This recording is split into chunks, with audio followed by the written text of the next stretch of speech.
My Love is Like a Red, Red Rose, poem by Robert Burns. This is one of the most famous and celebrated poems of love, which was actually published in 1794 by the famous Scottish poet Robert Burns. The poem is noticeable. It's striking by its use of metaphors, but especially its use of hyperbole to express the speaker's exacerbated, passionate feelings of love. Let's read it together. Oh, my love is like a red, red rose that's newly sprung in June. We note here the poem opens with an apostrophe. The speaker is expressing passionate feelings, is excited, and this is a lyric, as you know, and it is known, it is characterized by this use of apostrophe, passionate feelings, and as you will see, musicality through the regularity of rhyme scheme and rhythm. Oh, my love is like a red, red rose. The speaker in the first line uses simile and compares his love to a red rose. It's not actually any red rose, it's a red, red rose. You see repetition here, along with the running on alliteration of the r sound. And repetition emphasizes here the redness of his rose, of the rose. And as we know, the rose or the red rose is a symbol of passion. It's not only a red rose that his love looks like, but it's a red rose that is newly sprung in June. Notice here the adverb, as far as diction is concerned, the adverb newly, that is a young, a rose which has just bloomed. And this implies the freshness and the beauty of this rose's scent. It has just sprung, it has just bloomed. See here imagery implying this freshness, this the scentedness, if you want. It's a very scented, deeply scented rose, which has not yet lost its smell, its mesmerizing smell, if you want. Then we have semicolon. We are going to move to another detail, another characteristic of this love. You know that semicolon may be used for extrapolation, adding information, and this is the case here.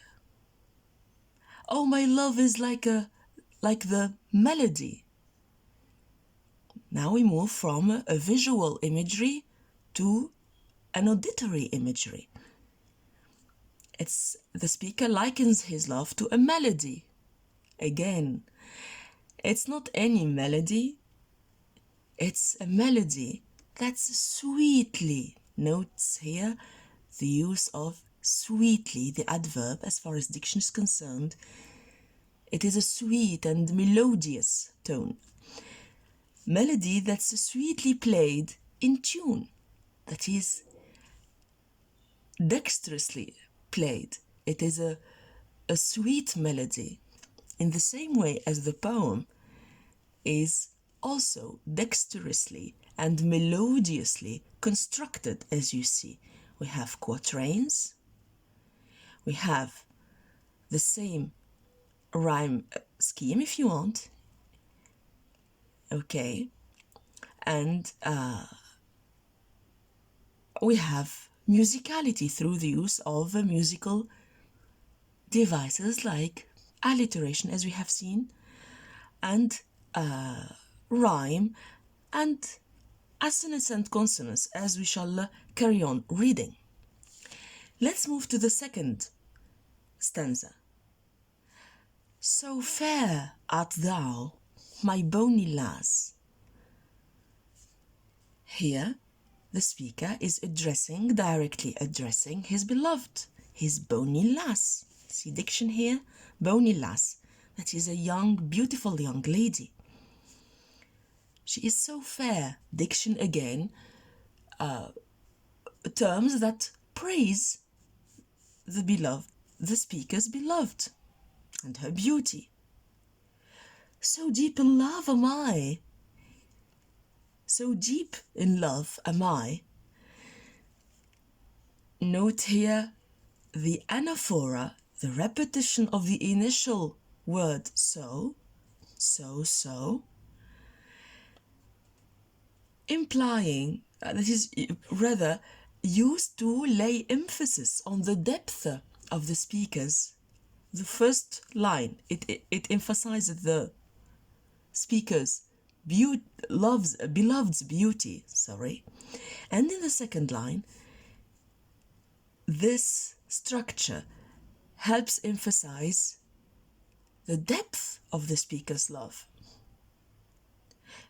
Not only he cherishes a deep love for his beloved, but a love, as we shall see in the following line, that will endure, that will last.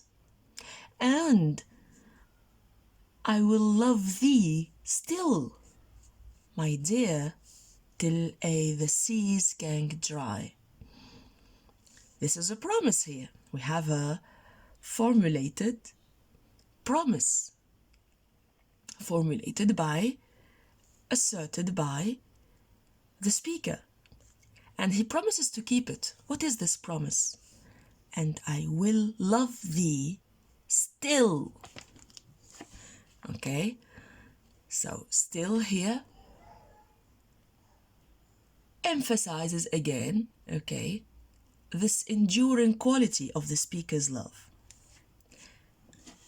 Then he puts a condition. How long this love will last? Till the seas gang dry. We have imagery here that is quite exaggerated. Till the seas gang dry. This will never happen, as we know. The seas will never be emptied of their water. So when you have a really, that is case of exaggeration, we call this hyperbole. So the speaker here makes use, or the poet makes use of hyperbole, till the seas gang dry. And this hyperbole serves, if you want, to emphasize the immense quality of the speaker love, the boundless, and the eternal quality, because the seas will take a long time, eternity, to gang dry. Okay, now we move to the third stanza. Till the seas gang dry, my dear. Repetition, creating a refrain-like effect, it's like a refrain that we have in that is a repeated line or repeated phrase that we have in a poem or in a song. I told you this poem is a lyric. It has the characteristics of the lyric. It expresses deep feelings, the speaker's deep, exacerbated feelings, with the use of musicality and a rhythm that lends itself easily to be set into music. And this is the case here with these 4-beat, 4-3-4-3 beat scheme. Till the seas gang dry, my dear, and the rocks melt with the sun. Another case of hyperbole. We have imagery that is marked by exaggeration. The rocks take a long time, centuries, thousands of years to melt. Okay? And by that time, both the speaker and his beloved will be dead, okay? Long dead. So again here, use of hyperbole, beautiful imagery. I will love thee still. You see here, repetition of still. To emphasize the enduring quality of this love. My dear, note the use of the repeated, the incremental use of my dear and my dear, which is endearing, right? It has an endearing effect. While the sands of life shall run. Beautiful. Metaphoric imagery. The sands of life may be regarded as a metaphor for years, for a human life's years, or the span of a human life shall run. That is, shall be spent and gone. Move to the last stanza. And fare thee well, my only love, and fare thee well a while. And I will come again, my love, though it were 10,000 miles. The poem ends with a beautiful and endearing and quite moving, actually, farewell. That here the speaker bids his beloved farewell. Okay, that is telling her, I will leave now, but then one day I will come back. Note the use of the adverb only, which expresses the exclusive love that the speaker cherishes for this beloved and only this beloved. Bidding her farewell, faring thee well a while, that is, in this interval of time, in this time in between, till we meet, till we join and we are bound physically to each other, I will cherish your memory and I will remain faithful to you. I will come again. You see here the tone is quite determined. I will. Will expresses the speaker's intention. I will come again, my love. Though it were 10,000 miles, we finish in beauty. We finish with another use of hyperbole. 10,000 miles is a long way to walk. Still, the speaker is ready to walk this long distance in order to meet his beloved. So, again here, this is one of the most memorable love poems. Beautiful, striking by its use of hyperbole, which is not an easy device, by the way, because it may turn into a ridiculous instance or ridiculous expression if one does not really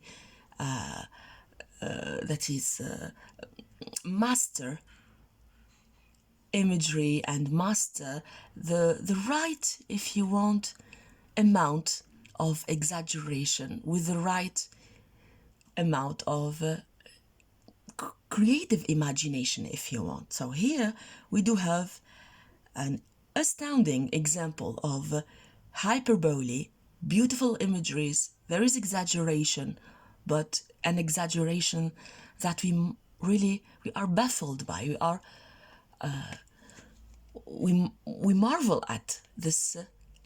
We are totally under spell, if you want. Thank you very much. I hope you enjoyed this poem. Till we meet again, I wish you all the best. Thank you.